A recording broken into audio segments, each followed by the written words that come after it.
Hey guys, तो कैसे हो आप सभी लोग। जैसा कि हमने वन पीस के पार्ट में अभी तक देखा कि लूफी एंड इसकी क्रू लॉकडाउन विलेज पर पहुंच चुके होते हैं और आज हम एक ऐसे मिस्टीरियस कैरेक्टर को देखने वाले हैं जिसका कनेक्शन फ्यूचर में एक बहुत ही ज्यादा इंपॉर्टेंट रोल प्ले करेगा। तो वीडियो पूरी देखना ताकि आप उस मिस्टीरियस कैरेक्टर को देख सकें। और ये कोई नॉर्मल बंदा नहीं होने वाला है, इसका कनेक्शन डायरेक्ट लूफी से होने वाला है। और हाँ, अगर आप लोगों ने पार्ट 1 एंड पार्ट 2 नहीं देखा है तो उसका लिंक मैंने डिस्क्रिप्शन में दे दिया है, आप वहां से देख सकते हो। तो चलो कहानी में आगे बढ़ते हैं।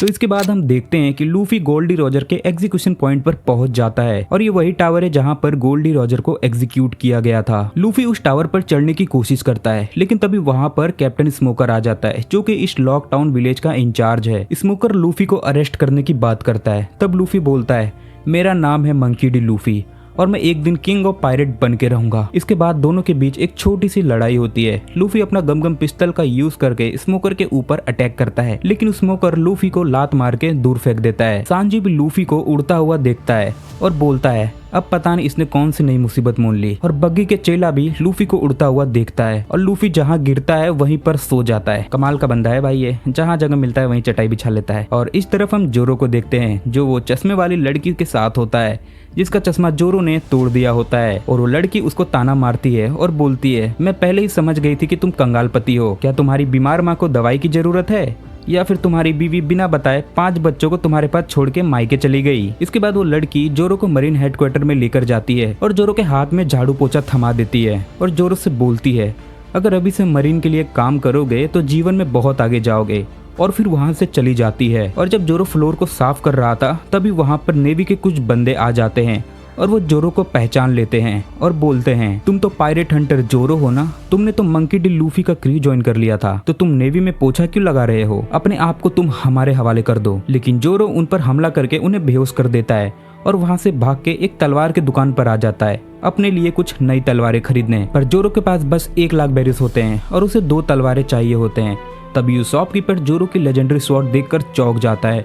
उसके मन में लालच जाग जाती है और वो जोरो को बोलता है, अगर तुम मुझे अपना स्वॉर्ड बेचते हो तो मैं तुम्हें इसके बदले 3 लाख बेरिस दूंगा। और वो शॉपकीपर जोरो को चूना लगाने का ट्राई करता है लेकिन तभी वो चश्मे वाली लड़की उस दुकान पर आ जाती है और वो जब जोरो की तलवार देखती है तो वो समझ जाती है कि ये एक लेजेंडरी 21 में से वानो स्वॉर्ड में से एक है। लेकिन ये बात सुनते ही शॉपकीपर गुस्सा हो जाता है क्योंकि ये चश्मे वाली लड़की उसके धंधे के बीच में आ रही होती है। फिर वो शॉपकीपर जोरो को उस बैरल में से स्वॉर्ड लेने को बोलता है लेकिन जोरो जो स्वॉर्ड लेता है वो श्रापित होता है और वो शॉपकीपर उसे वो स्वॉर्ड लेने से मना करता है क्योंकि उस स्वॉर्ड को जो भी यूज करता है कुछ दिनों में उसकी मौत हो जाती है। लेकिन जोरो को वही तलवार चाहिए था और वो अपना किस्मत आजमाने के लिए उस तलवार को हवा में उछालता है क्योंकि जोरो का मानना था कि स्वॉर्ड अपने मालिक को खुद चुनता है। और वो शॉपकीपर जोरो की बहादुरी देखकर काफी ज्यादा इंप्रेस हो जाता है और अंदर से एक और लेजेंडरी स्वॉर्ड लेकर आता है और जोरो को दे देता है। और वो उस स्वॉर्ड का पैसा भी नहीं लेता और जोरो उस स्वॉर्ड को लेकर वहां से चला जाता है। और जब ताशिगी वापस से मरीन बेस पर आती है तो उसे पता चलता है कि वो जोरो ही था जिसने वो दोनों मरीन्स के बंदे लोगों पर हमला किया था। और इस तरफ लूफी फिर से रास्ता भटक जाता है।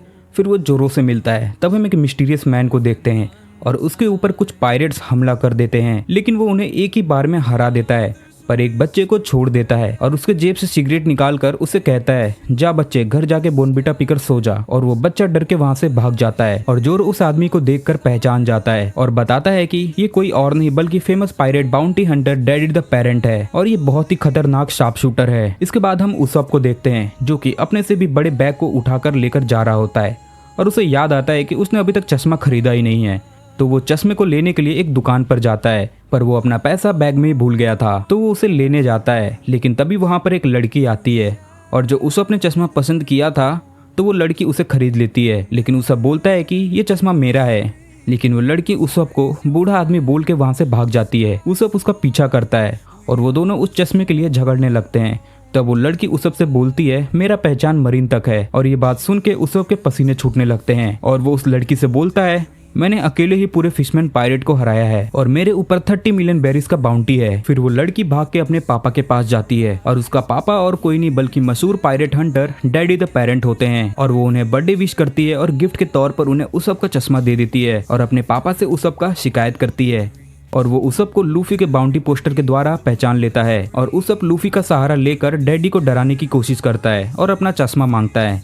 लेकिन डैडी उसप को एक ड्यूएल के लिए चैलेंज करता है और इस ड्यूअल में जो भी जीतेगा ये चश्मा उसका होगा और उसप इस ड्यूअल के लिए तैयार हो जाता है। लेकिन डैडी जैसे ही अपना कपड़ा हटाता है तो हम देखते हैं उसके शरीर में पूरे 30 बंदूकें लगी होती हैं और उसप समझ जाता है कि ये कोई और नहीं बल्कि मशहूर pirate Hunter daddy the parent है। और ये बात पूरे आग की तरह टाउन में फैल जाती है कि डैडी द पेरेंट को किसी ने ड्यूएल के लिए चैलेंज किया है और नामी भी ये बात जानने के लिए वहाँ पर जाती है तो वहाँ उसप को देखती है और उसके ऊपर बहुत ज्यादा गुस्सा करती है और डैडी की बेटी फाइट की रूल समझाती है कि जैसे ही 10 गिनती पूरा होगा वैसे ही फायर करना है। लेकिन जैसे ही 10 गिनती पूरा होने वाला होता है तभी उसप बम फेंक कर वहाँ से भागने लगता है, लेकिन डैडी उसप के ऊपर फायर करता है लेकिन वो गोली उसप के बंदूक पर लगती है और सारे टाउन वाले उसप को चीटर बोलकर वहाँ से चले जाते हैं और उसप डैडी से माफी मांगता है। तभी नामी उसप को उसके नाम से बुलाती है जो सुनकर डैडी काफी ज्यादा शॉक हो जाता है और वो उसप से पूछता है कहीं तुम रेड हेयर शैंक्स के क्रूमेट योसप के बेटे तो नहीं हो? तो उसप बताता है कि योसप मेरे बाबूजी का नाम है। फिर डैडी उसप को अपने और योसप के रिलेशनशिप के बारे में बताता है। वो बताता है कि जब रेड हेयर पायरेट्स की क्रू लॉकडाउन विलेज आई थी तो मेरा योसप के साथ एक ड्यूएल हुआ था जिसमें योसप ने मुझे हरा दिया था और जब वो मुझे मारने के लिए आगे आता है तो वो मेरा लॉकेट देखता है जिसमें मेरी बेटी का तस्वीर था और योसप डिसाइड करता है कि वो मेरी जान नहीं लेगा क्योंकि उसका भी एक बच्चा है जिसका नाम उसप है और तब से मैं मरीन को छोड़कर बाउंटी हंटर बन गया और अपने बेटी के साथ रहता हूँ। और उसप ये सब बातें सुनकर बहुत ज्यादा इमोशनल हो जाता है और वो डैडी को एक और ड्यूएल के लिए चैलेंज करता है। तो डैडी उसे एक दूर वेल को बैनर को निशाना लगाने के लिए कहता है और उसप अगर इसे मिस करेगा तो डैडी उसे तुरंत शूट कर देगा, लेकिन उसप आसानी से उस टारगेट को हिट कर देता है और डैडी की बेटी उसे वो गॉगल्स देकर वहां से चली जाती है और उसप डिसाइड करता है कि वो अपने बाबूजी की तरह एक महान पायरेट बनेगा। इसके बाद हम लोग सांजी को देखते हैं जो कि कहीं जा रहा होता है। तभी उसको एक लड़की पीछे से आवाज देती है और बोलती है सांजी मुझे तुम्हारा 10 सालों से इंतजार था। और इस लड़की का नाम कार्मेन होता है और इसके 2 चेले भी इसके साथ होते हैं और कार्मिन सांजी को ग्रेटेस्ट शिप कंपटीशन के लिए चैलेंज करती है और पता नहीं क्यों गोल गोल घूमने लगती है और उसके चेले उसे उठाकर वहां से लेकर जाते हैं। लेकिन सांजी इस कंपटीशन के लिए थोड़ा भी इंटरेस्टेड नहीं होता है। लेकिन जब सांजी मच्छी बाजार में मछली खरीदने के लिए जाता है तो एक मछुआरा उसे रेयर फिश के बारे में बताता है कि लॉकडाउन आइलैंड एकदम सेंटर में पड़ता है जिस वजह से बहुत सी मछलियां पानी की तेज धारा से बहकर इस आइलैंड पर आ जाते हैं। तभी सांजी को किसी की जोर से आवाज आती है और जब वहां जाके वो देखता है तो वहां एक बहुत बड़ी मछली जमीन पर होती है। मछुआरा बताता है कि ये एक legendary fish elephant black fish tuna है जो कि बहुत ज्यादा रेयर होती है और आसानी से भी नहीं मिलती है। तब सांजी को याद आता है कि ये फिश के बारे में उसने एक बुक में पढ़ा था और इस फिश को देखना सांजी का एक सपना होता है। सांजी उस फिश को खरीदने का बात करता है लेकिन वो मछुआरा उसे बताता है कि अगर तुम्हें ये फिश चाहिए तो तुम्हें शिप कंपटीशन में पार्टिसिपेट करना होगा जहां पर ईस्ट ब्लू के बहुत सारे फेमस कुक होंगे। और सांजी इस कंपटीशन में पार्टिसिपेट करने के लिए मान जाता है और जहां पर कंपटीशन शुरू होने वाला होता है वहां कार्मेन भी मौजूद होती है और सांजी कार्मेन को देखकर बंदीबाजी शुरू कर देता है और सांजी को सपोर्ट करने के लिए नामी और उसप भी आए होते हैं और शेफ कंपटीशन शुरू हो जाता है।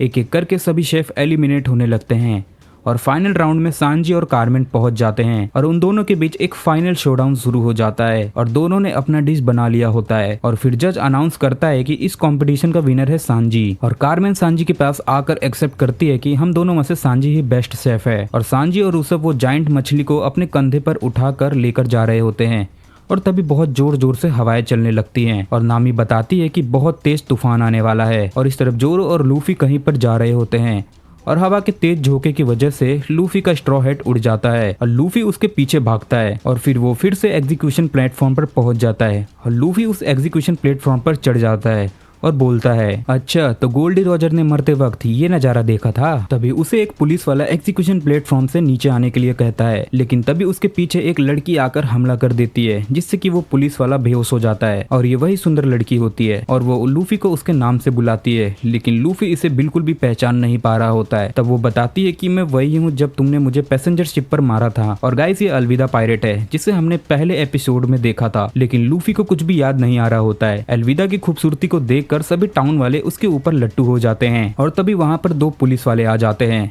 अलविदा को गिरफ्तार करने के लिए लेकिन वो भी अलविदा की खूबसूरती पर फिदा हो जाते हैं। लेकिन तभी अचानक उन दोनों पुलिस वाले के ऊपर कोई बम से हमला कर देता है जिससे कि पूरे टाउन में भागम भाग मच जाती है और हम देखते हैं यहाँ पर मास्क पहने कुछ सस्ते अकात्सुकी के मेंबर आते हैं और वो अलविदा को उसके नाम से बुलाते हैं। तब लूफी को थोड़ा थोड़ा याद आने लगता है और अलविदा बताती है कि उसने स्मूथ नाम का एक डेविल फ्रूट खाया है जिस वजह से उसका बॉडी बदल गया है और ये मफलर पहने सस्ते अकात्सुकी जब अपना मफलर हटाते हैं तो हमें पता चलता है कि ये कोई और नहीं बल्कि बग्गी और उसके क्रूमेट होते हैं। लेकिन लूफी बग्गी का नाम अच्छे से प्रोनाउंस नहीं कर पाता और उसे बेवकूफ बोल देता है, जिससे कि बग्गी को बहुत ज्यादा गुस्सा आ जाता है। और टाउन में जैसे ही सबको मालूम पड़ता है कि ये बग्गी द क्लाउन है तो पूरे टाउन में हड़कंप मच जाता है। लेकिन बग्गी के पायरेट सभी टाउन वाले को रुकने को कहते हैं और बग्गी अनाउंस करता है कि वो लूफी को सभी के सामने मौत का सजा देगा। और तभी बग्गी का क्रूमेट काबाजी लूफी का सिर एग्जीक्यूशन डिवाइस में फंसा देता है। और इस तरफ नामी बताती है कि मौसम बहुत ज्यादा खराब हो गया है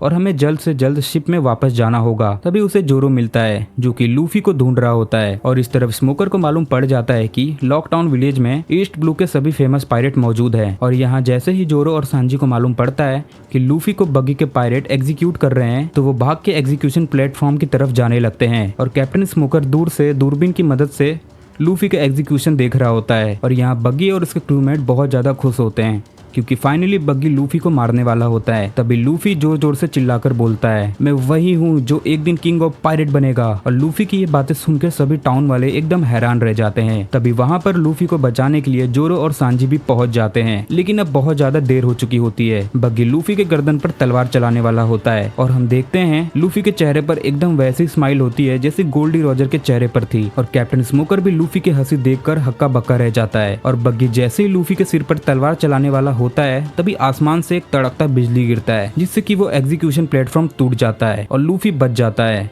और बग्गी का बुरा हाल हो जाता है। किसी को भी अपनी आंखों पर विश्वास नहीं हो रहा होता है।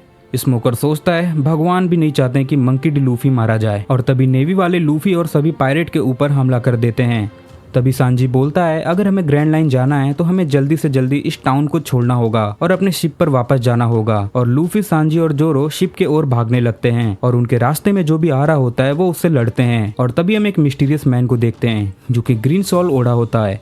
और गाइस ये वही बंदा है जिसका मैंने बात की थी। और इस तरफ लूफी, सांजी, जोरो तेजी से गोइंग मैरी की ओर भाग रहे होते हैं और कैप्टन बग्गी और अलविदा भी उनका पीछा करने के लिए आगे बढ़ने लगते हैं। लेकिन तभी कुछ धुएं जैसी चीज उन्हें पकड़ लेती है और हम देखते हैं कि कैप्टन स्मोकर अपने डेविल फ्रूट की पावर का इस्तेमाल करके बग्गी और अलविदा को पकड़ लेता है। And for your kind information, smoker ने प्लम प्लम नाम का एक डेविल फ्रूट खाया है जिसकी वजह से उसका बॉडी स्मोक में कन्वर्ट हो सकता है और ये एक लोगिया टाइप डेविल फ्रूट है। और इस तरफ उसप और नामी भी तेजी से गोइंग मैरी की ओर भाग रहे होते हैं। लेकिन गोइंग मैरी के पास पहले से ही बग्गी का क्रूमेट मोजी वहां पर मौजूद होता है। और जब नामी और उसप शिप पर चढ़ने की कोशिश करते हैं तो मोजी सामने आके खड़ा हो जाता है और तभी वहां पर मरीन भी आ जाती है और वो मोची के ऊपर फायर करने लगते हैं। कैप्टन स्मोकर भी तेजी से लूफी, जोरो और सांजी का पीछा कर रहा होता है। और जब ये तीनों आगे जा रहे होते हैं तभी उनके सामने ताशिकी आ जाती है और जोरो, सांजी और लूफी से बोलता है तुम सब आगे चलो, मैं थोड़ी देर में आता हूँ। और लूफी और सांजी आगे बढ़ने लगते हैं और फिर जोरो और ताशिकी के बीच एक लड़ाई शुरू हो जाती है। लेकिन जोरो ताशिकी का आसानी से हरा देता है, लेकिन जोरो उसे मारता नहीं है। और जब लूफी और सांजी भाग रहे होते हैं तभी उनके सामने कैप्टन स्मोकर आ जाता है और बोलता है अगर तुम्हें ग्रैंड लाइन जाना है तो सबसे पहले तुम्हें मुझे हराना होगा। तो लूफी सांजी को आगे बढ़ने को कहता है और खुद स्मोकर से लड़ने का फैसला करता है। और यहाँ जैसे तैसे करके उसप और नामी गोइंग मैरी पर चढ़ जाते हैं और शिप को सेल कर देते हैं। और तभी सांजी भी वहां पर आ जाता है, लेकिन उसके पीछे मरीन्स वाले पड़े होते हैं। सांजी उनसे लड़ता है और उसप सांजी को लड़ता हुआ देखकर वो भी पानी में कूद जाता है और लड़ने का फैसला करता है। और इस तरफ स्मोकर और लूफी की फाइट शुरू हो चुकी होती है। दोनों एक दूसरे से लड़ते हैं, लेकिन लूफी के पंचेस का असर स्मोकर पर काम नहीं कर रहा होता है। और स्मोकर जैसे अपने हथियार से लूफी को मारने वाला होता है तभी वही मिस्टीरियस मैन आकर स्मोकर का हाथ पकड़ लेता है। और गाइस इस बंदे का नाम है ड्रैगन, जो कि गवर्नमेंट का टॉप मोस्ट वांटेड में से एक है। और तभी अचानक से जोर की तूफान आती है जिससे कि लूफी उड़कर समुद्र के किनारे पहुंच जाता है और गम गम रॉकेट का इस्तेमाल करके सांजी, जोरो और उसप को लेकर शिप पर चला जाता है। और यहाँ स्मोकर डिसाइड करता है कि वो भी ग्रैंड लाइन जाएगा और लूफी और उसको क्रूमेट को पकड़ के रहेगा। और बग्गी भी अपने चेले लोग के साथ लूफी को हराने के लिए ग्रैंड लाइन की ओर आगे बढ़ने लगता है। और यहाँ गोइंग मैरी पर सांजी एक बैरल लेकर आता है और सब अपने ड्रीम्स के लिए कसम खाते हैं। लूफी किंग ऑफ पायरेट बनने का कसम खाता है, जोरो ग्रेटेस्ट स्वॉर्ड्समैन बनने का, नामी वर्ल्ड मैप बनाने का, उसप समुद्र का ब्रेव वॉरियर बनने का और सांजी ऑल ब्लू को ढूंढने का कसम खाता है। तो गाइज इसी के साथ लॉकडाउन आर्क यहीं पर खत्म होता है और हमारे हीरोज अब अपने एक नए सफर पर निकल पड़ते हैं और इसी के साथ ईस्ट ब्लू सागा पूरा खत्म हो जाता है। अब अगला वीडियो बहुत ही धमाकेदार होने वाला है। एंड अगर आप लोगों को वन पीस का वीडियो पसंद आ रहा है तो लाइक एंड सब्सक्राइब जरूर करें। तो चलो मिलते हैं नेक्स्ट वीडियो में।